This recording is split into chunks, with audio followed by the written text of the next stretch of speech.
Now in our 6th year, this is GabNet, the Great American Broadcast Network. Talk like you've never heard it before.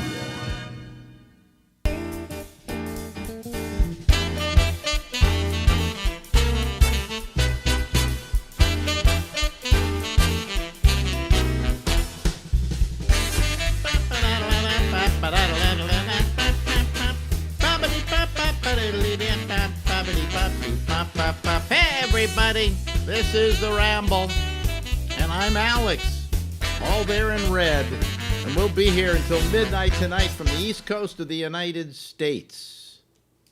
Out to California we do go, and of course the wonderful strains of Larry Brown and his orchestra.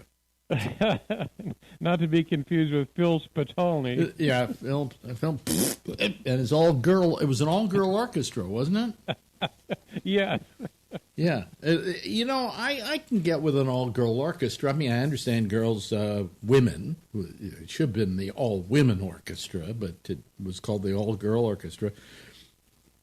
And I could see them on violins, But when it comes to a trombone, I mean, women just don't look right playing the trombone, do they?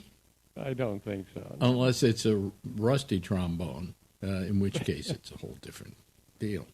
But they called them an all-girl orchestra. That would not be considered right today, right? That would be very sexist, I would think. So, yeah. The first music videos were actually, from what I can tell, were the big bands from the 30s.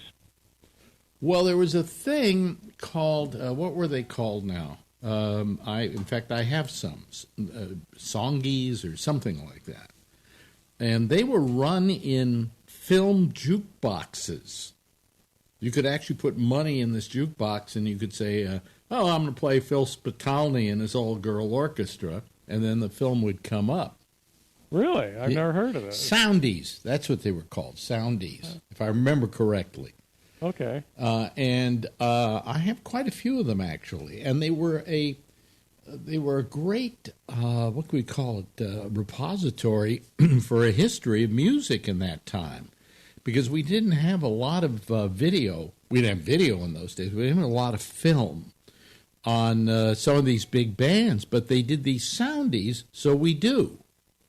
And it was very unusual, But I remember seeing soundies from just every big performer of the time, And you would go into a place and you would play these things, and they would run.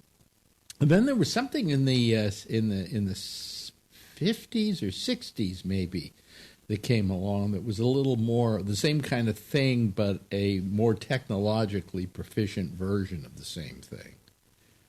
And then they all but disappeared. You would think they would exist today, that you could go into a bar and play videos of today's performers. That'd be a great idea. Yeah. It's maybe better. Those might be worth something, your originals. Well, I had them just on video. I downloaded them at some point, or somebody like Shecky gave me a copy of them. Let me just look this up here. Soundies. Okay, let's see if I'm right on the name here. Soundies. Yeah, here they are. 3-minute American musical films produced between 1940 and 1947, each displaying a song, dance, and or band or orchestral number produced professionally on 35-millimeter black and white film like theatrical motion pictures, and they were printed in the more portable and economical 16-millimeter gauge. And then it has a whole bunch of videos of soundies here. But including a documentary called "Soundies: A Musical History." So, that's great. That's what we had. Prior to that, though, I don't think there was anything like that. You don't remember? I remember certain jukeboxes that you probably don't remember. I remember there was a jukebox that was linked to some kind of central person or something, and you talked to them and said, I would like to hear blah, blah, blah. And then the guy, I guess, would go through tons of, records he had, or 78, and he would play the record into the jukebox. I've never heard of that. Yeah, that lasted, I think, a pretty short time. But I remember it. I definitely remember seeing them. going into a bar, and there was a place where you could just go and talk to the guy. I thought that was amazing. When I was a kid, that was the technological nadir of our existence at that time. And I, you know, God, do I feel old? You just wonder how much money got skimmed off that from the performers. The performers probably got next to nothing. Performers in those days got ripped off, especially the black performers. Yeah. That's why Chuck Berry, whenever he would play a venue, he would require that the money be in cash and that he get paid that cash before he went on stage. And when he went on stage, that cash was in his back pocket.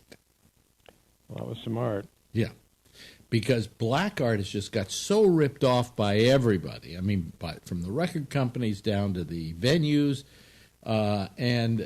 You know, when you talk about music in those days, I mean, it was largely run by the mob, you know. And the mob always took advantage of black people. I hope I'm not saying something I shouldn't, and I won't get killed for saying it. But at my age, you're just shortening my life by a few years, you know. So go ahead, kill me. So how have you been feeling, my dear friend? I've been, well, I've been watching speaking about performers got ripped off, there's this show, I think it's like 3 or 4 years old, they do autopsies of famous celebrity people. And What? Yeah, they talk about the autopsy of the famous people, and they had Elvis. Elvis was only 42 when he died. Yeah, he died on the toilet. Yes. As I read that many EMTs have told me the majority of people that die in apartments are on toilets because they get constipated and strain and blow a vein in their head. Really? Yeah. I better not strain then. You don't strain. But the majority of deaths are in. See, only you would have information. Well, that's like that's what some EMT told me. He said the majority of people we find like dead in apartments, they're on the toilet and. Wow. Had a hemorrhage. Huh. Well, I mean, Lenny Bruce died on the toilet. Mm-hmm. Okay, or in the bathroom. Elvis died in the bathroom. Well, who was it? Was it William Holden? Who was it that cracked his head open on a coffee table? William Holden, November 81. Jeez almighty, you remember that. Do you remember the day? It was a Saturday, so it would have been... I don't remember. It was a Saturday night. It was about these... It was within a week or two of this. It was the same month that Natalie Wood fell off the boat. Really? Oh, okay. Yeah. Oh, well, we had... he died, supposedly, he was drunk, maybe? He was drunk, tripped and hit his head, and I think he bled to death. Yeah. He passed out. And bled to death because I guess there was nobody there or something. Call the EMTs or whatever. Wow. That's interesting. You know, I mean, I think there was a big joke back then that they were coming out with a new product called the William Holden drinking helmet.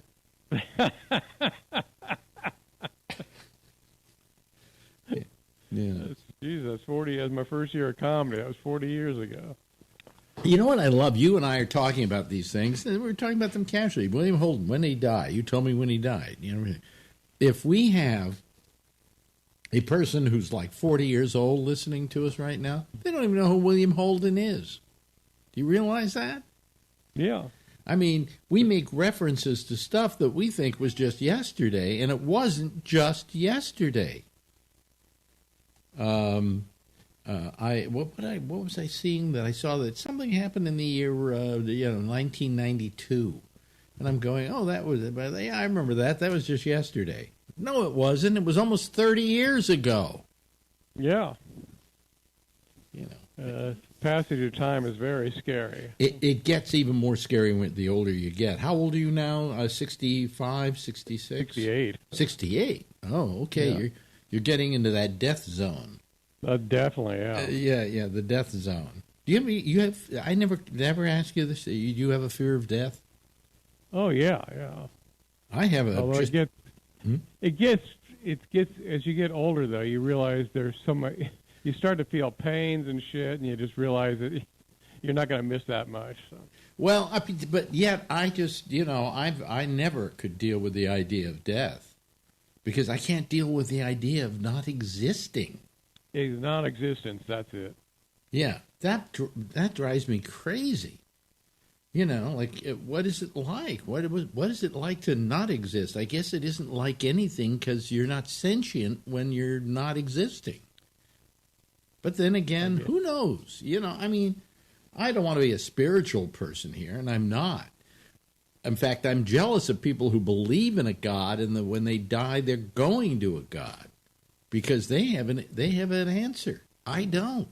I just see a void, nothing, zero, zilch. Mm-hmm. It was like before I was born. That's what my father said to me once. He said, "Don't worry about dying. It's like before you were born." And then I started worrying about what it was like before I was born. I mean, what he said to me when I had this fear of death, he said, "We've all been there before." And he's right, He's right. I mean, let me ask you this. What is the first sentient memory that you have? On this planet, I think I was about 3 years old. The family dog bit me. When I ask people this question, it's always something like I fell down a flight of stairs or my dog bit me. But before that, you don't remember anything. In other words, you don't remember. No, I don't remember the first 2 years at all. No. I mean, does anybody remember coming out of the womb? They say, I think if you can get hypnosis, supposedly you can, but... Wow. Coming out of my mother's pussy? Oh, my God. Ugh. So the first thing we remember is something that hurt us, a dog bite us. I remember my first real memory was about 5, and I almost drowned. And I remember having bubbles all over my face, or it felt like I had bubbles all over my face. And Where was that? That was in up north of San Francisco, big lake up there. Oh boy, Clear Lake. Clear Lake. It may be Clear Lake. May have been Clear Lake. Yeah, my father was playing up there with a band. Oh yeah, there was a big venue up there. Yeah, and he and I all I remember is I don't remember drowning. I just remember them reviving me, and me feeling like I had bubbles all over my face. And that's my first real memory. And then maybe there is a slight memory that I have of a blackout in San Francisco. These folks, they used to have blackouts. They used to just have everybody turn off their lights because then enemy planes couldn't see the city. And I remember, I think, an air raid when everybody turned off their lights. That I seem to remember. And I remember looking out our window on Telegraph Hill and seeing nothing. But I don't know what age that was. It would have had to have been before 1945, right? Yeah, you were 5 or 6. Yeah. Well, no, I would have been about 5 years old when that happened, or 4. 5, I think, when I almost drowned. And then I start slowly remembering little things and so on and so forth, And then, of course, by the time I get into grade school, I start remembering that vividly, and high school and so on. Well, do you have a fear of water because of the drowning? No. I mean, I didn't swim for years. And then one day my father got sick and tired of me not swimming and just threw me in a pool. Jeez. And I panicked, and then I started paddling my hands, and then I saw that I could get to the edge of the pool, and after that you couldn't keep me out of the water. I was just always loved. Yeah, I always loved swimming and stuff like that. That was my big exercise. Well, remember after World War I and II, some soldiers went into shell shock. Oh yes. Oh. Well, there was a doctor that thought these guys just need a little. So he threw them all in the pool, and they sunk like rocks. Oh, jeez. Well, you know what? With that whole thing, we're going to have to go here in a second. What was it? What was your question? Now I forgot it. See? Are you afraid of water? No, there's something after that. Shell shock? About shell shock, yeah. I had a guy, it was the 4th of July, and I was blowing off firecrackers, as kids do, right? Mm-hmm. And I get a call from up the hill from a woman who we knew, and she said, would you stop blowing off those firecrackers? My husband is under the bed. Wow. He had been in the war. He'd been actually a war photographer, and he had shell shock. And it was... Holy yeah. Christ. Hey, listen, our time is up here. But I love shell shock. I love talking to you. It's just, you know. Me too. Let's look up at William Holden's death. Okay. Ladies and gentlemen, Larry Bubbles Brown. Thank you, Larry. Thank you, Alex. Now in our 6th year, this is GabNet, the Great American Broadcast Network. Talk like you've never heard it before. Our good friend Larry Bubbles Brown, who joins us at least once a week. I love having him on. You know, even though he doesn't have video, we just show this little thing here, of him, and that's it. That's about all we can do, because he doesn't have a computer with a camera or a high-speed internet line into his house. He still has dial-up. Okay, for those of you who have never heard us tell this story before. Dial up, ladies and gentlemen. Dial up. Anyway, if you want to call us, you can go over to gabnet.net. And at gabnet.net, there's a little thing on the side that says how you can call the program. And then it says, click here to call Zoom. And it will Zoom you to us. Okay? All right? Okay. And there's not really much of anything you have to do in order to do that. You just do it, you know. And you just click on that. And I don't think you even have to have Zoom installed on your computer. It will immediately put you onto our program. And we're always welcoming new callers. We have regulars on this program, but we'd like to get some irregulars too. So. You know, I thought to myself, a lot of times there are perfect opportunities for a joke. And I was listening to the interview that we did with Bubbles. And we were talking about what was the first memory you ever had. And it seemed to be traumatic. His was being bitten by his dog, and me was drowning, or almost drowning. If I had drowned, I guess I wouldn't be here. But drowning. And I said to him, I remember having bubbles all over my face. That was the feeling I had, was bubbles all over my face. And then I stopped to think I was talking to Larry Bubbles Brown, so I should have said I didn't have that bubble all over my face. But anyway, a lot of people trying to call in right now. Shall we take their calls? I think so. That would be nice of me to do. Okay? Here we go as they start assembling. I'll let you see them assemble. There they are. Let's see here. Oh, boy, what a group here. All of a sudden, this is our citizen panel so far. Vernon Nunn's with us tonight. Jeffrey Stein's here. Trucker Steve's here. Alan's here. Dan Meyer is here. And Dr. Doom is here. Oh, everybody's making up signs now. It's the new big thing on this program. Yeah. Thank God you all have printers. What does yours say? Move yours a little closer, Alan. We can't see it. Complete BS. Yeah, you shouldn't do that in a serif font. Because, see, Charlie, hold yours up. A what? A serif font. Hold yours up, Charlie. That is sans serif. Okay? Oh, well, thank you. I'll that has no serif to it at all. I shot the serif. I'm not that well educated. Not again. No, you see when you hold yours up. See the kind of like the little things that hang down from the T.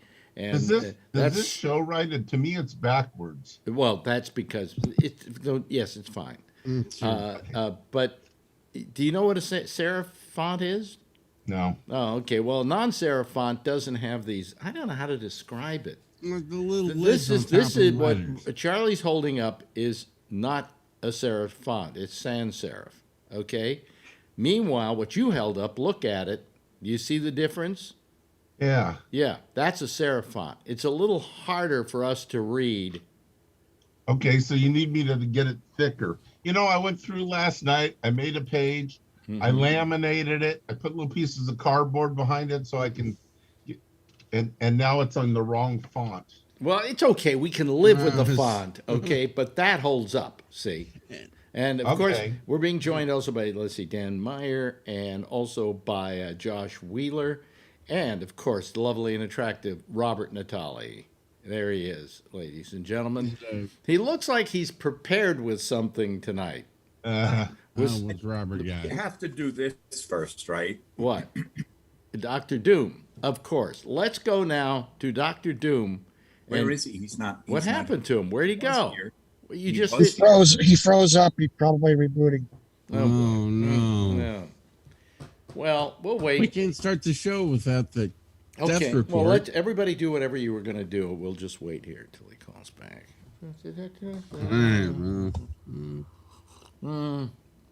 Makes for some pretty boring programming, doesn't Get a it? job. I don't know. I got Hey, here I was thinking of something. Yes. Over the course of the day today, Yeah. it was like maybe some kind of fun for the folks at home with. Okay, Dan. Cabinet. Dan, What? shut up. Charlie's Yes. back. Okay, never mind. My internet went out for a second. Oh, okay. Well, Charlie, do your Dr. Doom. See, he's got the sign up. All right. Yeah. Well, we lost another 2,530 Americans today. What? How many? 2,530. That's going up, isn't it? Yeah, so that's twice what it was yesterday. Oh boy. Okay. Now they're all Republicans. We're okay. Hey, it's starting to happen again. People thought, oh, it's just the coast is clear. We can open up. Can you wait a couple of weeks to let the thing really settle? But no, everybody's opening up. They've all gone crazy with it. We're opening up here in New York, the movie theaters. 100% open in Texas. 100% open in Texas. Yeah. I got reddish skin, and you are very red, Alex. I don't know. My monitor going out now. I don't know. Am I red, folks? Am I particularly Yeah, red? you're a little pink. I'm a little on Both How of do I, us how are, do I I think. look? Do I look okay? Here, you want me to do away with the pink? Hold on a You second. don't look pink, Dan. You look fuchsia, Dan. Yeah. Fuchsia? Okay, here. You want me to a little less pink? There we go. Alex's hat says he's red. There was a little less pink. How's that? There you go. That's like a washed out pink. No, it's I don't know what happened here, but my face I'm is very pink. red. Wait a minute, my face is red and pink. Okay. Yeah. Yeah. Oh, okay. Yeah, I'm flushed for some reason. Abbott sucks. How about He was Costello? He was online to get a shot, though, I noticed. Yeah, he was probably first in line. Yeah. Oh, Abbott is Abbott's your Governor. Yeah. Yeah. Mr. Wheelchair. Yeah. Anyway, let me see here. So Get a job. Oh, get a job. I do got to get thicker. My font has to be thicker, like Charlie. Don't you agree with me, Robert, that he should be using sans serif as opposed to serifed fonts? Yeah, I think I went out with her, actually. Yeah, right. Serif font? Yeah. Back in high school. Yeah, serif font. Humor. What does that say? Humor? Question two mark. of us with humor. Wait a minute. Yeah, humor. We've started a trend here. And people listening. We can turn off the volume. I'm almost beginning. Everybody put up I'm signs. almost beginning to like those background effects from Zoom again. Yeah, no. Over. No. Oh, in what's that case. happening on this show. Anyway, and then I had to write Dan Meyer a nasty note last night because I got a note from Zoom specifically stating you. Oh, Yeah, Mine, pointing you at. yeah. But I don't know, because the post, when I posted what I posted, it got 0 interactions. I don't know how Well, they because knew. nobody watches your Facebook page, but that's another story altogether. Well, it was Twitter, So what not happened? Facebook. It was Twitter. Twitter. It was Twitter. And so, I but posted for it- some reason, Zoom goes out there with their bots and is constantly looking for people who do what you did. Was you posted my address for Zoom, Yeah. and they said this person did that, and this could cause you a problem, and whatever, you know. What? So this is Yeah, Anthony. I guess it could flood your lines or something, because my Twitter feed is so popular. Yeah, yeah. That's 2 weeks in a row. Yeah, but anyway, so what happened is they wrote me, and they actually did this your Twitter feed, Yeah. right? And saying that I should change everything and make sure that I have a new address and all this, that, and the Oh, other thing. they're like, I hacked Yeah, your account. and or something. I just went, I'm ready. I just basically my mind said fuck you to them. I don't care. Yeah. If I see somebody, I mean, I took the tweet down, just so what, but whatever. I roll. That's a good one. I like that one. Okay, we got Kevin's joined us, and Anthony has joined us. Yes. Yeah. Hey, Tony, how are you? How's it going? Yeah. Wonderful. So anyway, I noticed that Robert Natali has some papers in his hand, which can only be some more lethal comedy for Mr. Natali. Only if our kind, generous, handsome, and talented host decides that maybe this is a dull spot in the program. I have a game prepared that we could play. A little game. There's no better way to open up the program than with a good game. Absolutely. And you can take part if you want. You don't have to if you don't want to. Okay. And you can respond by just raising your hand if the answer is yes. Mhm. Okay. So we're going to play Have We Ever? Have you ever? Have you ever? Have you ever stolen something? Well, Okay, all right. Let's does go. it count? Wait. I have. Well, wait a minute. Hold on, everybody. Everybody here's stolen something, Technically, yeah. right? Like, for Uh, instance, since you asked the question, Robert, let's start with you. What have you ever stolen something? I have. Yes. What? Oh, back when I was a kid, I stole a candy bar and I felt horrible for about a month. Okay, because mine is similar, but I'll go last here. Jeff, have you ever stolen anything? Yes. Well, what Takes was the it? fifth. A car. What?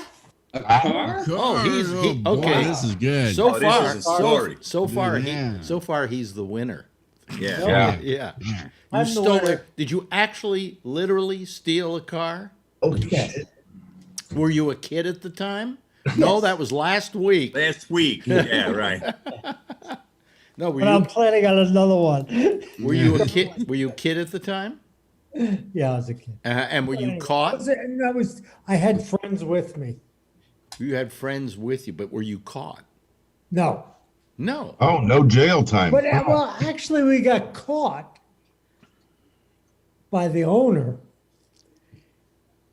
And so we stopped the car and got out and ran away. Okay.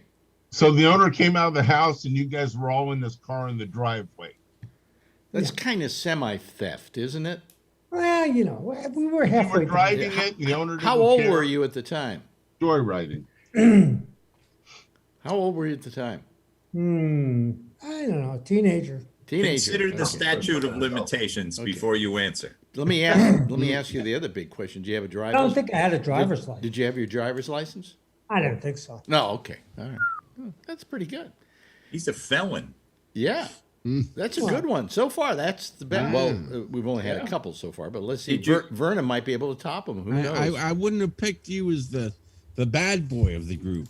Vernon, yeah. Vernon, did you ever steal anything? Turn your mic on, Vernon. You don't have your mic on. There we go. That this week? Yeah. No, not this steal week. No. Have you ever stolen anything? Have you ever Did I steal anything this week? Yeah, I stole a Sharpie from work. Ah, come on. You could do better than that. Stealing stuff from the office, like pens or pads or whatever. Everybody That doesn't does count. that. That doesn't count. I think that's pretty. So, I had my okay. car stolen last month, sitting out in front of my house. Really? Somebody else stole my car, but yeah. We'll get to that. That isn't the question, though. You want me to give it back? I was going to ask you, Jeff. Do you still have it? Car back. Yeah, somebody else is gonna be. I stole Vernon's car. Yeah. Let me see here. Trucker Steve, have you ever stolen anything? Yeah. Me and my brother got caught shoplifting. What were you trying to shoplift?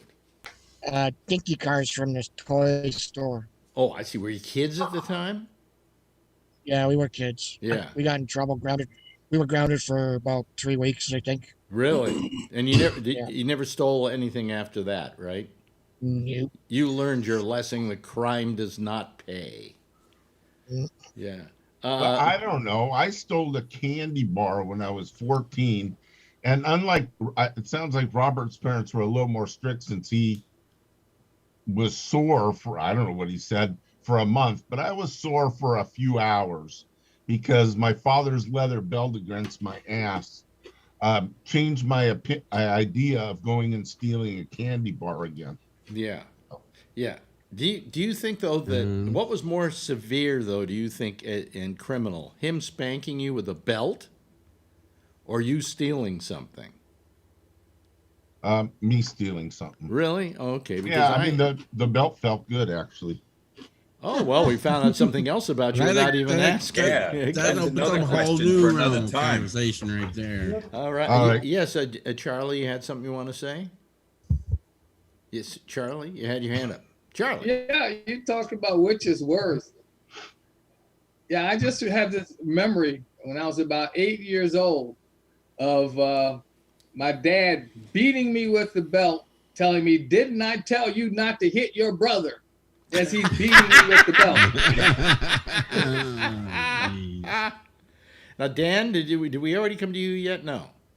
When I was in college, there was a time when it was like a week or so that I would walk down to the grocery store and steal packs of cigarettes. Okay. Yeah. As an adult, what's the statute of limitations in Ohio? Well, I don't know, but it was like, I think I want to say it was like in the year 1991, 92. Okay. Get a lawyer. Now we come Not really. we come to the greatest criminal on our panel, Josh Wheeler. Josh, Criminal mind. do you ever steal anything? Not really. I'll pass. Oh, well, aren't we a goody? Yeah. I'm not really a game player. Okay. All right. How about you? How let me see. We talked to Natalie. Charlie, did we ask you? I already volunteered. No, I never.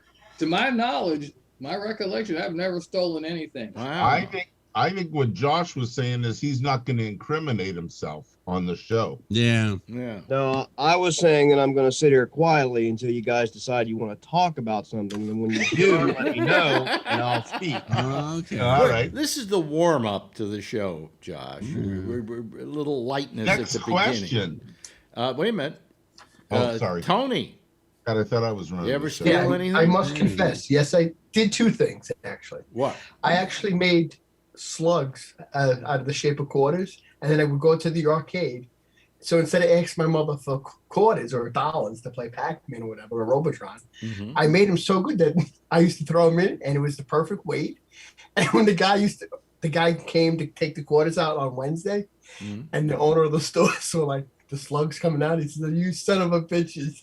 He was kind of getting the idea because I would be able to play for like an hour. He says, "This is it." He knew it was me because if you got a high score for a week, you get like a free lunch. So we were doing it once. I was doing it quite often because he had a couple of games I wanted to play. Okay. Then he's like, "You know what? Come on." He couldn't really point us out. And I actually took the pinball machine, right? We used to watch the guy fix it, Alex. And they had a pinball machine. He showed me how to do the wires to get free credits. And when he was in the back, like stocking a thing, we'd go in the back and kind of like jimmy it to get a few free credits. But that you couldn't get busted with. Okay, you're a little too excited over your criminality. Yeah. Yeah. I still him up some money. I guess. Kevin? Oh, Kevin's doing something here. Hey, Kevin? Yeah. You're up next. Ever steal anything? What'd I do? Did you ever steal anything? No, the only thing I stole was I voted for Joe Biden and I stole the election. Yeah, us 80 million people conspired to steal And the finally, election. John Larkin. You ever steal anything, John? Yes, I did. I stole Abby Hoffman's book, Steal This Book. He told you to do that. Well, I have to say that book really influenced me as a young kid and kind of ruined my life. Well, having been a good friend of Abby's and knowing Abby quite well, he was very happy when anybody stole that book. You know, Yeah. I mean, he didn't But care that that. book influenced me, and it kind of ruined my life. It made me think that you could go through life, literally living like he advocated, which is not a good way to live. I don't know that he was advocating to live that way. But I mean, for a young kid, I was like 12 years old when I read it. So The only thing I ever stole that I can remember is when I was a kid. They used to have remember the 45 records, and they had the big hole, and then in order to play them on a normal spindle, you had to have one of those little things, fillers you put in there. Right. Yep. Well, in those days, we used to have these rooms you could go into at a listening booths at record stores where you could go in and listen to records.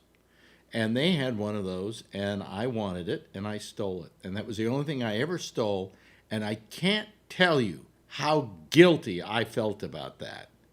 I mean, if you want to talk about the polar opposite of stealing a car, it's stealing a 45 RPM adapter. And yet I probably felt more guilt for that than Jeff felt for what he did, you know. Yeah, Jeff kind of felt guilty for a minute or two, and then him and his friends went off and had a beer or something.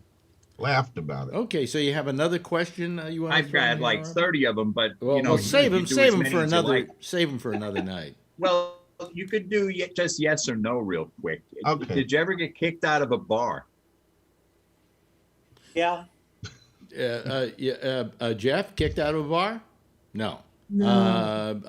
Vernon kicked out of a bar? No. Trucker Steve? No. I was going to do is raise your hand for yes or no. This is getting pretty boring. Dan, have you ever been kicked out of a bar? Not kicked out of the bar, but cut off, yes. Oh, okay. All right. Josh? No. Okay. Robert, I assume you have if you asked the question. You have? No. Robert, I thought we were going to raise our hand if we did. Instead of going around the room. Oh, okay. Down. I never got thrown out of a bar because I've hardly ever been in a bar. Okay.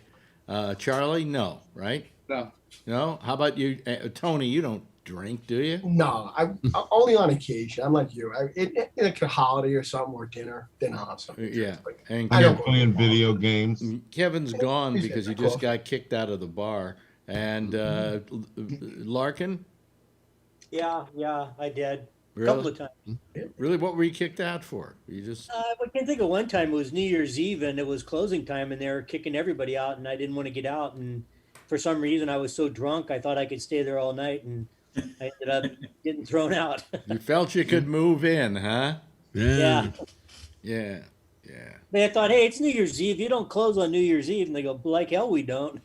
Well, why don't you keep those questions, Robert? And, Sure. And let's try them at the beginning of shows. Because it's a good way to it's a good icebreaker for a show. I think you should ask 5 questions, and if you did it, you raise your hand. Yeah. Yes, Vernon. You turn on your mic, Vernon. You got to turn on your mic. Yeah. All right, I got a question for Kevin. When he stole the election for Biden, was he one of those dead voters? Last I don't know, whatever you want to call it. There's this guy, Chuck Lorre, who produces a lot of TV shows, most significant Big Bang Theory and Young Sheldon and so on.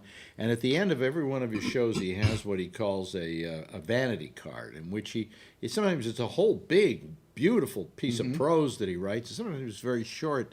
And the one last night, if I can kind of paraphrase it, said, if I'm dead in 2024, bury me in Pennsylvania so I can still vote.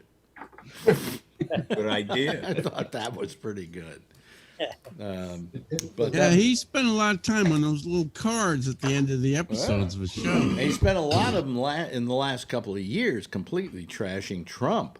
And these all went on at the end of a CBS show, but they're very quick when they go on. Yeah, and you have to freeze frame. You have to freeze frame. Yeah, you can freeze them and read them. Yeah, yeah. Did you hear Rush Limbaugh did the benediction at Trump's inauguration yesterday? Yeah, I heard how'd that go? I heard it was really stiff. Yeah. But bump. Good one. So you, shit. Is shit holy? What was that one you just held up, Alan? Oh, it was sarcastic. Oh, okay. I will remake these in a bigger font. Now, yes, was it yesterday that I think it was the 4th that we were supposed to suddenly have people attacking the Capitol again? Inaugurated. Yeah, and the they inauguration day. Yeah, they actually had people ready in case it happened. Yep. You know, canceled Congress for the day. They had sessions, but they canceled it. We didn't notice. Okay. Yeah, well, I've heard that I think there is some that actually believe that Trump is president and is wearing a Joe Biden mask. That's good. Well, he's doing a good At least job. he's wearing a mask. Anything. Yeah, that's a good thing. Anything's possible, you know. 50% approval rate. It's amazing. I don't know that if I were the government, I would have shut down like I did, because what you're showing is that they can just by saying like they're going to do something, cause you to close down, and that gives them a sense of power that they should not be allowed to have. Yes, Vernon. Yeah. What's not funny to me is the effect that Trumpism is having even today in state legislatures. Yeah. There are state legislatures that are controlled by Republicans, and they are concentrating their limited days that they have in session doing things like restricting voting. Yep. Yeah. Yeah, they're putting in all kinds of fucking crazy laws. In Georgia, for example, they have reduced the mail-in voting, the reasons that you could participate in mail-in voting. Mm-hmm. They have reduced the number of early voting days, and they have completely eliminated voting on weekends. And they made it a crime to hand water to people who are waiting to vote. Oh, that's not the worst of it. In Kentucky, they have a bill pending that would make it a crime just to harass a police officer or talk back to them. That would be a crime. Exercising your First Amendment rights would become a crime. Well, what's happening here is that we've got a whole bunch of things going on that are just upsetting me greatly. Yes, Dan. I thought you were going to say something, but what I was going to say is... I was going to say something, but I saw you raised your hand, and I'm sorry. But anyway, there's a book that I read called It Was All a Lie. And this book was written, I forgot the Stuart somebody. He was a Republican, and I think you might have heard of the book. So anyway, he said, basically that book said, and he thought that Trump was going to win in 2020 because it was before the pandemic. Mm-hmm. But they did computer models. Legitimately, by demographics, Republicans cannot win legitimately anymore. It's just demographically, the math is not there. They have to do the suppression. They have to, in order to survive on a national level, they have to do that. Well, then how do they excuse what went on in the last election before this one, in which Trump didn't even get the most votes, but he won? Right. That's cheating, like you manipulating the electoral Well, I mean, college. it's a whole forget queue. the last 4 elections, or It's the how whole. many of the last elections where the Republicans did not win the popular vote? It's the whole QAnon thing. Yes, Alan. I will bet that is going to be proven wrong, and I know nobody wants to hear this, but in 2022, I think the Republicans will take back the Senate, unfortunately. Well, the Senate's really close, and the Senate, and don't get me started on that. The Senate is. I don't want to get you started on anything. I don't want to In get fact, started hold on back anything. a little bit. You don't want to. Disputing what your book said. Let other people say a few things here, Dan. The Republicans are gerrymandering so bad all over the country. Florida is going to have they're gerrymandering it, so they're going to get 2 extra seats, and they're both going to be Republican seats. See, what seems incredulous to me is that after what happened with Trump and vis-a-vis the riots in the Capitol and so on, that the Republicans could get elected to dog catcher would be amazing to me. But people will still vote for them. Oh, yeah. And people will. That's because they believe the big lie. Yeah, trust me. Around here where I live, I got people in this area one bad decision away from being an insurrectionist and marching on the Capitol. Mm-hmm. I mean, that's just the mentality around here. Just dumb redneck hillbillies. Yeah. So, in Arizona, they're passing a law that will allow the Republicans to just throw out the vote, the electoral college, and just elect their own, president. Well, no, wait a minute. This is where I would defer to Josh. Josh, can a state do that? Can a state say, here's how we're going to apportion out our electoral votes and make up their own rules? I mean, within some limits, yeah. I mean, I didn't hear exactly what he said about what they were proposing, but I mean, the states do decide. They're trying to pass a law that says they can throw out the votes in a presidential election and just choose their own, electors and send their own electors in to, choose their own president instead of the people. You know what I mean? Who would get to do that? The legislature? Legislature. The state legislatures. I think the U.S. Constitution says the states choose their electors. Right. Yeah. So the states choose. How they choose is up to them. How they do that is up to them. Right. Right. It's horrible. That's why I think that now more than ever, the National Popular Vote Interstate Compact needs to become law in enough states so that it doesn't matter what Arizona does. It doesn't matter what Michigan or Wisconsin or Pennsylvania does. The fact of having swing states would be moot. Yeah.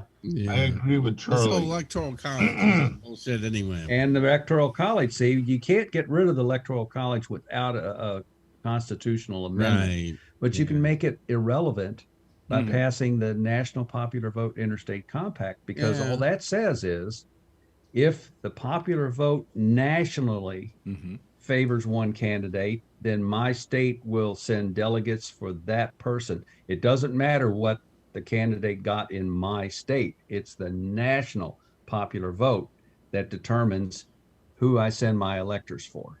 Yeah, and how many states have to do that before it can? You only need 3 more. Let me ask Josh. In order to do away with the electoral college altogether, it would have to be a constitutional amendment. Would it have to be, or how would they do that? Yeah, I mean, in order to write it out from the Constitution, basically, it would have to be a constitutional amendment. So it would take 2/3 of both houses of Congress and 3/4 of the state legislatures. Yeah. I mean, that's virtually impossible for Yeah. a change of that magnitude. I mean, we obviously have amendments. We obviously have amendments often. You know, we've had 27. We haven't had one since maybe around 88, 90, somewhere in that range. So we haven't had one in over 30 years. But I mean, I don't see one like that coming along and having any success. But the states do hold, you know, a lot of power in how they proportion their electoral votes and how they're decided and cast and all that kind of stuff. There are a few states that have a few quirks in there, like Nebraska, Maine, two states, things like Nebraska that. and You know, Maine. so there are workarounds for it, of course, that still fall within the boundaries of republicanism and a democracy, you know, that I think are in bounds. You know, something like Arizona is proposing, if that's true. That's sort of I'm not saying that it's not 100% constitutional, but it's also, it's kind of out of bounds in a lot of ways. I think they would have a lot of trouble with that. Yeah. You know, I think it would probably get challenged to happen. the Supreme Court if they passed a law that said that the state legislature could do that. After having a law that says this is how we're going to select our electors, and then they just say, "Nah, we're not going to do that. We're going to pick them ourselves." I think the Supreme Court would get a case on that. Oh boy.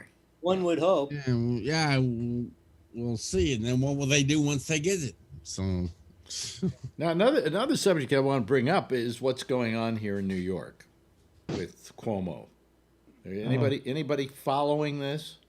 Yeah, a little bit. Yeah.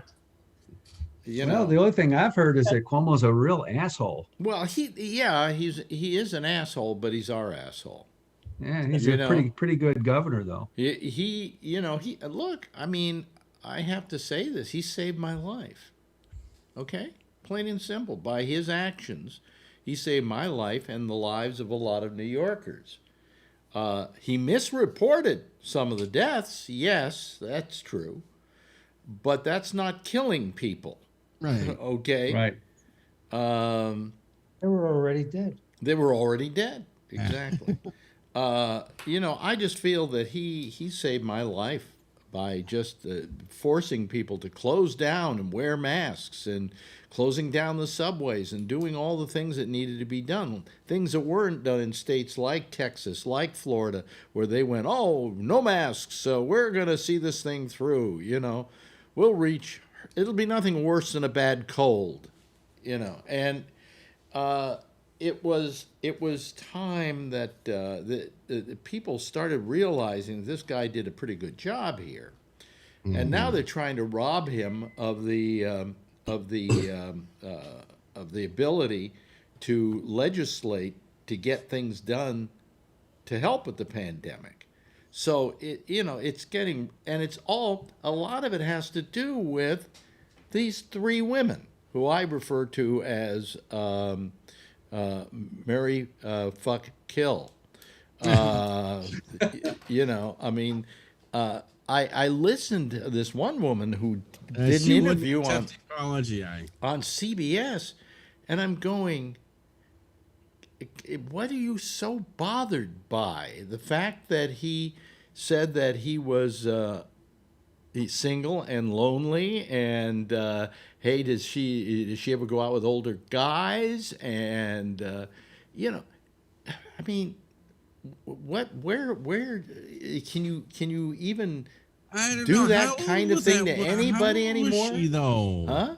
She was pretty young. What do you mean he was pretty young? It was 2 years ago. She was pretty young. The girl in the... She was pretty young. She was 24.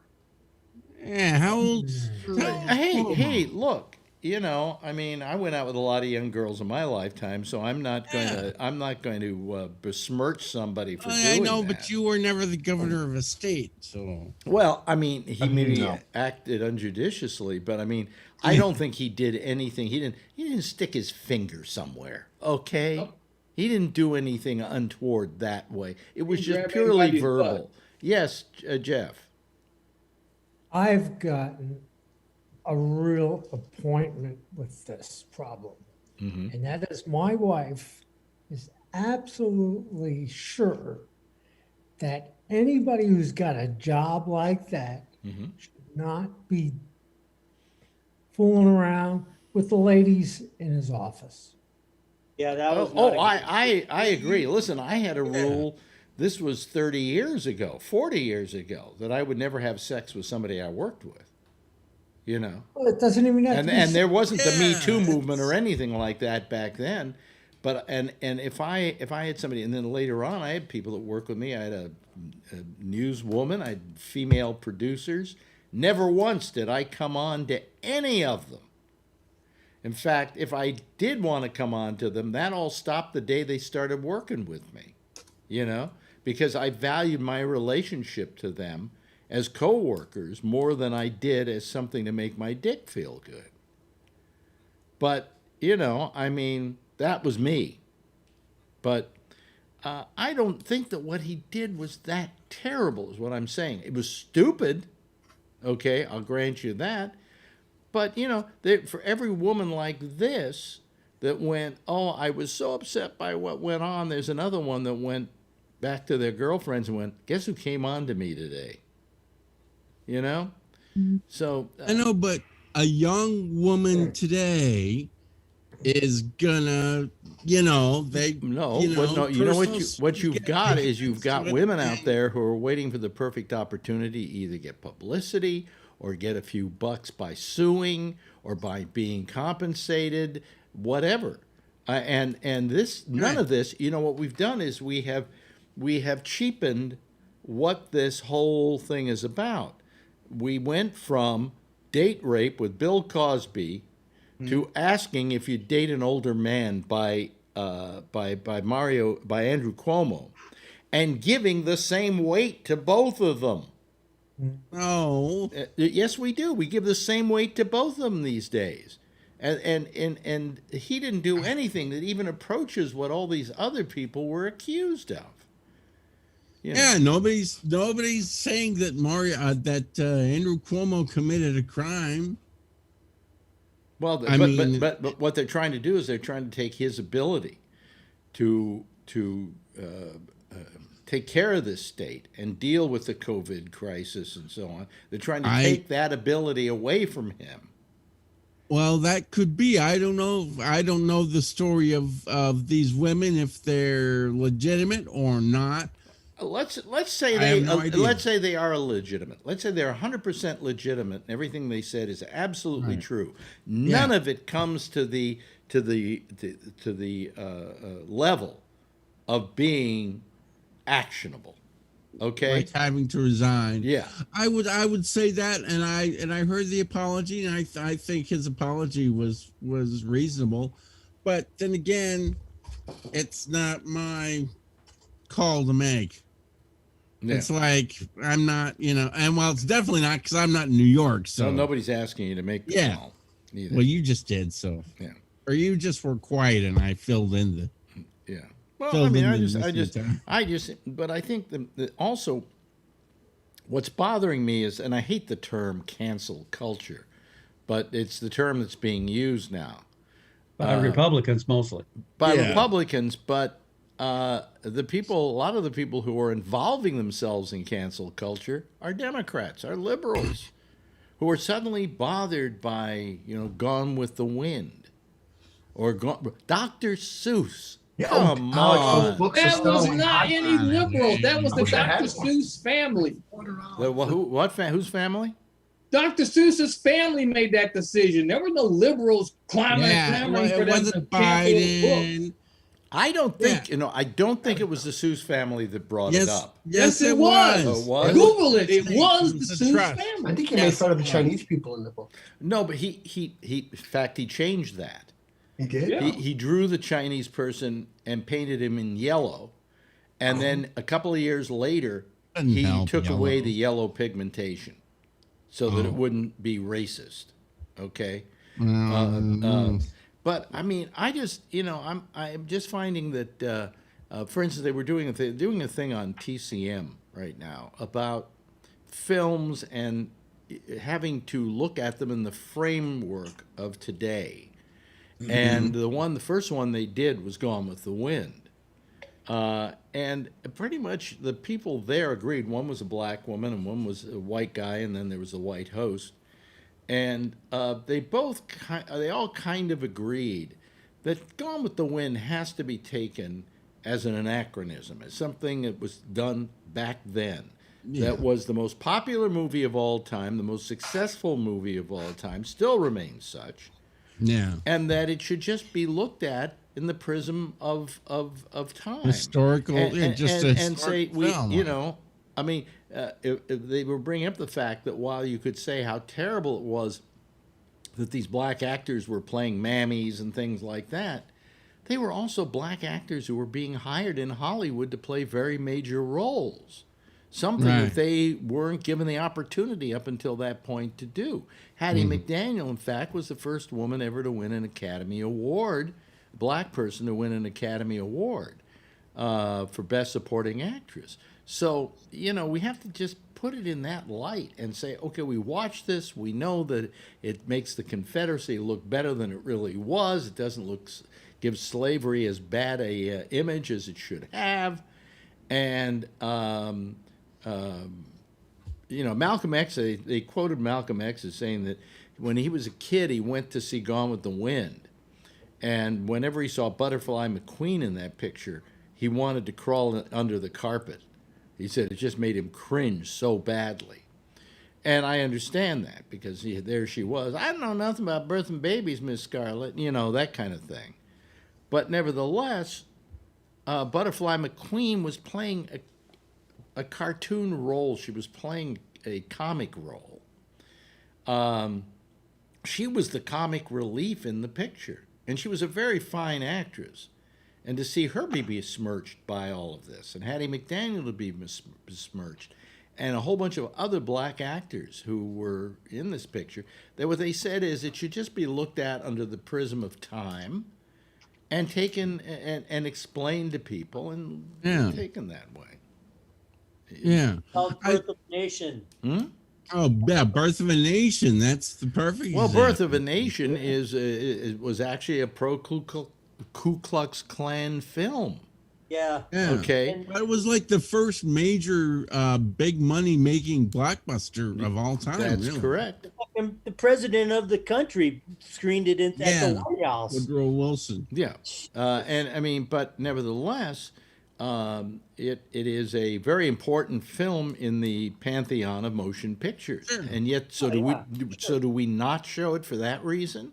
Or do we just say this was done at a time when people were just very naive about this sort of thing? Yeah. Well, yeah, it's a you know, a well-regarded film in the film, you know, film society, and just like you know, Will to Power or whatever, the Nazi. Remember what all the Nazi lady? Oh, right. Yeah, those propaganda movies. Jenny Riefenstahl or whatever. Yeah. I mean, those movies are like, you know, they show those movies in college film classes, but I wouldn't want to watch that shit. I mean, I've seen. Oh, I mean, Leni Riefenstahl's Triumph of the Will is one of the greatest pieces of propaganda ever done. Exactly. Yeah. I mean, and it was beautifully done. No, they were. She was an excellent filmmaker. Do you ever see it, Josh? Ever see Triumph of the Will? No. The pro-Hitler movie? No, I have not. Yeah. She was hard to sit through. What? It's hard to sit through, you know what I mean? Well, I don't know. I don't know if it's that hard to sit through. It's just whenever I see it, I kind of gasp at just the magnitude of the scenes. Yeah. No. You know, the staging of these rallies. I believe this rally was, where was it? I'm trying to remember where it was, which rally it was, but it was one of their major. Nuremberg? No, it wasn't Nuremberg. It was one. I'm trying to remember now, but it was a pretty terrific. Berlin? No. I'll go look it up and like a Trump rally, right? No. Yeah. Well. Trump's were small by comparison. Yeah, I know what you mean. I just had to bring Trump's name in there. I mean, these were literally calculated attempts at winning people over, you know, and the sheer magnitude of them was unbelievable. Yes, Alan. So the last couple of sentences you were talking about Trump, right? Yeah. Yeah, sure. Yeah, they apply to Trump too. Well, I saw a documentary on Goebbels recently, who was Trump's PR guy. You could call him that. And what he did was he had him go to rallies, Hitler show up at rallies in an airplane, which at that time was high tech. That was the newest shiny penny, right? And he would fly into the rallies, fly the plane right into the rallies, and then get off the plane and walk up to the podium and start speaking. A couple of October, I watched a Trump rally in which Air Force One pulls up right behind the podium. You did that all the time. He gets off the plane, and he gives his speech. And I'm going, I wonder where he got that idea. Yep. Oh yeah. You know? Well, Hitler climbed out of a Messerschmitt a lot of times. Right?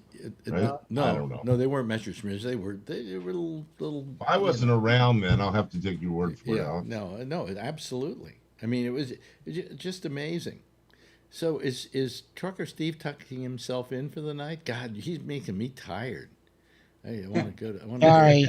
Huh? I had a long day. You had a long Cold day. up there, I'll bet. What? I said it's probably cold up there. Where are you? Where are you right now? Ann Arbor, Michigan. Man, I thought we were going to try and guess. And how cold is it right now outside? Oh, it's not that bad. It's it reached a high about 7 Celsius today. Oh. I went through Nebraska and it was 70 degrees. Oh wow. Yesterday. What do you do for heat when you're out, when you're parked out? You don't keep the engine going, do you? Either idle. Mm-hmm. Sometimes I do. You idle. You know, sometimes the bunk heater won't fire up. Oh, I see. Okay. They're a pain in the ass. Yeah. And what kind of heat is the bunk heater? How much is it use gas or does it use oil or? It uses a little bit of the diesel, but it runs uses a lot of battery power, so it only lasts about for 10 hours. Oh, okay. Oh. And then you have to fire up. Wow. Okay. I was wondering about that. The truck. So, Robert, what do you think about Kevin's probably. Yeah. Kevin was a truck driver. He's probably used bunk heaters before. Yeah. Okay. Anyway, Robert, what this whole thing with cancel culture? How do you feel about it? I mean, where do we place this stuff? You know, when are we going to get reasonable about this and not say, "Oh, we got to cancel this and we got to cancel that because it's not right"? And hold on, Dan. I don't know. I don't have an answer for you. I just don't. I know though that I don't feel the way you do about it being immediately connected to greater crimes. I think that's all in the eye of whoever it is that wants to complain, all in the eye of the person that's doing the reporting. Yeah. Do I think Cuomo is inappropriate? Yeah, absolutely. Do I think his crime reaches the level of some of the things that you mentioned? Yeah. No, I don't. Okay.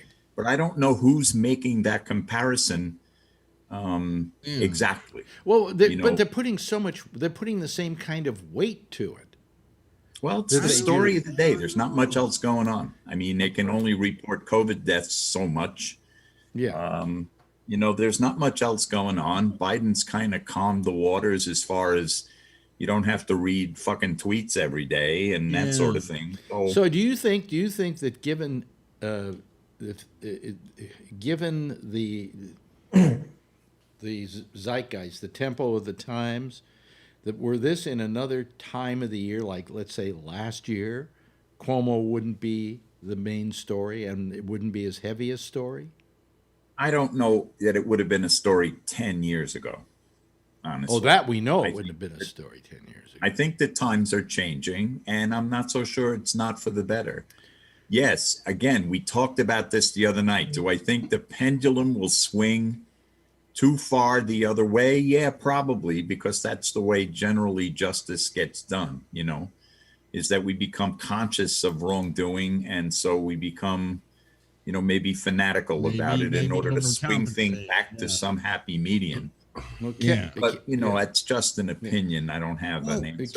Kevin, Robert and I live out here, so we're very close to this story. But when you sit out there in California, are you paying any attention to that story? Not a lot. Yeah. Matter of fact, today I was kind of just going, who really cares? The only thing that's bad about it is the fact that he didn't report it, and it was partially covered up. You mean the deaths in the No, the fact that that she reported it, and they didn't, and they didn't. Yeah. That's what looks bad. I mean, you know. Well, let's say you were the person she came to, and she told you essentially the story she's telling right now. Would you think that amounted to being very serious? If I was a boss, yes. Yes. I mean, these kind of things you'd have to treat it that way. I mean, listen, I work in middle management for one of the largest companies in the world. Mm-hmm. And if someone came to me and said that, it is my duty to say to that person, you need to understand before you say anything else that it will be my duty to report this, and I will have to say something. I've been in that situation. I mean, I will have no choice. So if you would like to talk about it, we can talk about it. But you have to know that as soon as we're done, I have to go and do certain things, and I will have to write down everything that you said and everything that I said to you, and it will have to go into the hopper, and it will have to get taken care of. And for a government office as large as the state of New York to not understand something like that, you know, I find that difficult. I mean, if you like Cuomo personally, that's perfectly fine. I don't have a judgment on that because that's a person's own, you know, right to do so. But you take, you know, the falsification of official reports, you know, pressure brought to bear, cover up, even if it's tiny or teeny weeny, combined with what is now looking like to be obvious, you know, what would be obvious sexual harassment in today's workplace. And he has to be aware of that. If he's not, then he's just an idiot. You take all of that and you add it up, he's kind of a sleazy person. Now, should he be required to resign? I would say no. And the reason I would say no is because we didn't make fucking Trump quit, and we didn't make any of these other assholes on the other side quit. So he can stay and the voters can decide, and that's fine. Would I vote for him? No.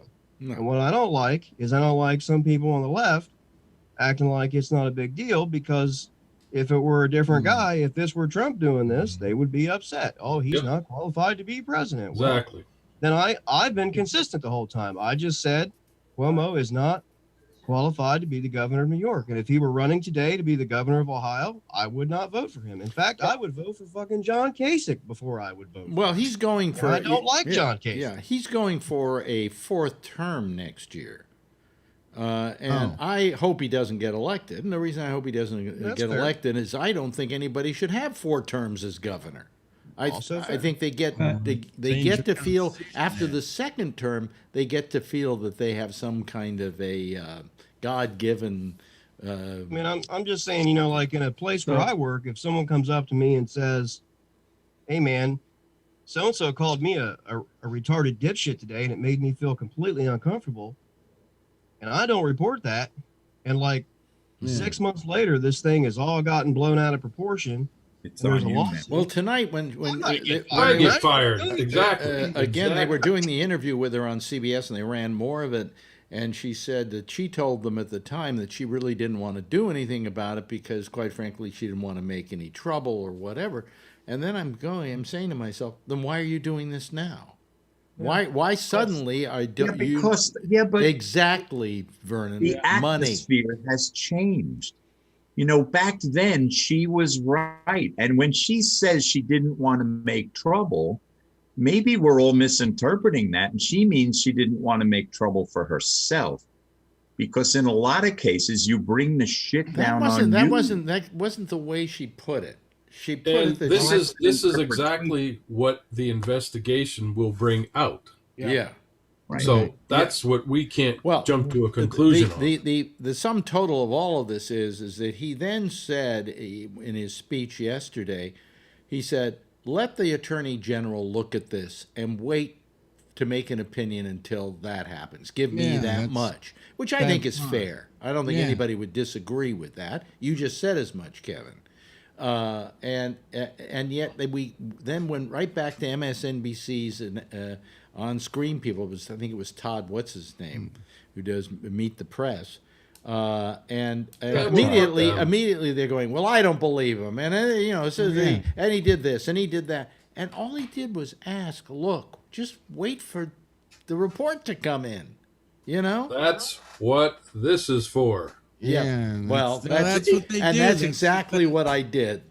Yes. Hello, Brian. Where have you been tonight? Do you have a excuse?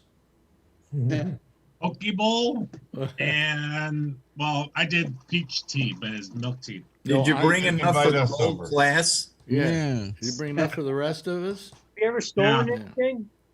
Let's ask the one other person here in New York, Tony. What do you think of the whole thing that's going on with Cuomo now? I tell you the truth. I don't like it because I don't like that he didn't. The one thing I don't like is I think he's abusing his power, and I don't like the idea that he hid those numbers with the people who died. I mean, just be honest. Well, he just said he didn't hide those numbers, that these were numbers that were given to him by the hospitals, that the hospitals reported those deaths of the people from the nursing homes as hospital deaths. I don't believe it. Well, I mean, that's what get a lot of that. I'm just saying, if this were Chris Christie, you guys' fucking heads would just be poof. I mean, you wouldn't be able to do it. Yeah, you're right. I mean, that's all I'm saying. Okay, you're right. If it was Trump, the story would be over in one day. It'd be like, what else? And listen, I'm not on team Chris Christie. I'm just. Yeah. Oh yeah, I mean it's all partisan. Unfortunately, that's just how it is. Alan? Sadly enough.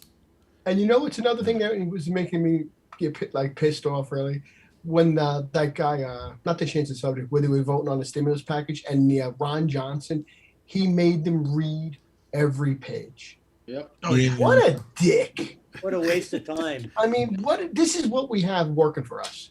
Yeah. They made me go to sleep really nicely. People are waiting for their checks, and he's holding it up because Alan's got his hand up. Alan? So I agree with Robert. She may not have wanted to bring this up earlier. Mm-hmm. Robert made my point for me. And Como wants to hear from the Attorney General. Mm-hmm. Are they golfing buddies? Are they on the same party? Well, he was up for the job. She doesn't play golf. No. The Attorney General is a female. Oh, sorry. I didn't know that. Okay. How close are they? He's also black. I don't know if that makes sense. Well, to begin with, in New York State, I believe the Attorney General is an elected position.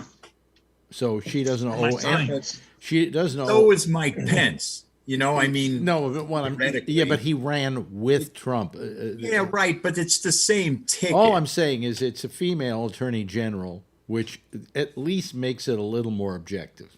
Okay, it's not the same. It's not the same ticket. It's not the same ticket in most states. What can I do to get you into this automobile? Okay, what can I do? It isn't the same ticket, but you and I, Vernon, know that people go in and they go like so, like straight down the line. Yeah, theoretically, you could have voted for Cuomo and the Republican Attorney General, yes. As a matter of fact, that's happened. The last two gubernatorial elections in Kentucky, okay, the last one, a Democrat was elected governor, and a Republican was elected Attorney General, and a Republican was elected Secretary of State, and a Republican was elected as the auditor. The election right before that, they were just flipped. A Republican was governor, and Democrats had all the others. So what you're saying doesn't make any sense. Which is somewhat purple, and in New York, it's not close to purple. In New York, people vote Democratic Party line. Yeah, but I don't think she's going to feel that she owes Cuomo anything. And on top of that, I think Cuomo's probably a dick. I wouldn't want to have to deal with him. I wouldn't want him mad at me. Okay, I would make your life hell. What power does she have if she says that he's guilty of harassing what she's going to do is she's going to come out with a report of what they found. Yeah. Okay, and if they found that these women are creditable and that they were definitely hit upon, they will come out and say that. I think he's also asking them to look into the nursing home situation too, to that question as well. That's kind of old news, though. No, it's not old news. That's the thing that probably is more damning. Yeah, really. That's the more damaging thing. Yeah. I mean, that's the thing I think they're talking about in relationship to closing down his powers over the pandemic. That's what they're having the discussions about, is to limit his powers in that respect. So, can they do that? Yes, they can. Sure. Okay, that's what I don't know. Sure, they can limit his power to create executive orders. Okay. Which is how he's really been handling this whole thing all along. Okay. Yeah, so, I mean, it's a real a horrible thing going on here in the state of New York, because I think he's starting to make decisions now based on trying to make everybody happy. Like opening up the movie theaters and opening up the restaurants to as 35%. And, and on top of that, the deaths are going up again. A lot of the factors are going up again simply because he's doing all these things that kind of keep people happy. Get a little shiny penny to keep everybody's attention somewhere else. Yes, Dan. The same thing happened here in Ohio. Mike DeWine started out on top of it. It was going fantastic. He was really doing the right thing. We closed the schools pretty early and stuff like that. But then all of a sudden the people started doing the little protests outside, and then the health director, Amy Acton, got protesters outside of her home where her family is harassing her family. And then she resigned. Yeah. And then since then, DeWine has pulled back, and he's kind of playing ball with the right-wing assholes now. By the way, somebody writes here on our chat room, Trucker Steve, you look bored playing with a fork and yawning. Geez, man, turn off the camera if you're that out of it. No, I kind of like it. I think it's relaxing. you know? Yeah. Yeah. What'd you say? I'm tired. I know. He's very tired. He had a rough day today. And as a point of clarification, as a New Jersey resident, if I'd have found out Chris Christie was trying to hit on women, I would have said, is he fucking kidding me?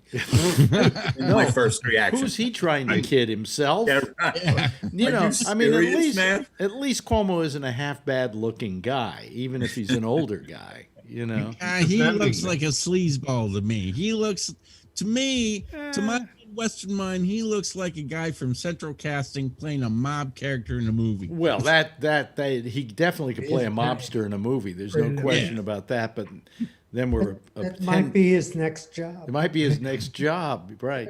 Anyway, hey, let me put some music on here, some theme music. Hey, it's great. It's been fun. Jeff, how you doing? You okay tonight? Great. You are great. Terrific. Vernon Nunn, always great to have you here. Trucker Steve, you just look so relaxed, and that's the way I'm going to be in just about an hour from right now. Thank you, Alan. Thank you, Mr. Meyer. Thank you, Josh. Thank you very much to Robert Natali. Thank you to Charlie Wallace. Thank you to Tony. Tony, always great having you here. Kevin. Great seeing you tonight, with John Larkin. And for a brief but important appearance on tonight's program, Brian Neary. Thank you so much, Brian. Hey, why don't all of you give a big wave goodbye, and I'll give a big wave goodbye back at you, and we'll call it quits. Thank you. It's been terrific. Okay, great bunch of people tonight. This is terrific. Good show. And that's about it, actually. That's about all she wrote for tonight. In fact, that's all she wrote for the week. We'll be here on Monday at 4 o'clock where we do our little pop-up show. And then we'll be back again here on Tuesday at 10:30 Eastern Standard Time with another edition of The Ramble. Same time, same station in life. And in the meantime, as always, if you see her, tell her I love her. Yes. And by the way, be safe out there. Wear a mask. Good night, everybody.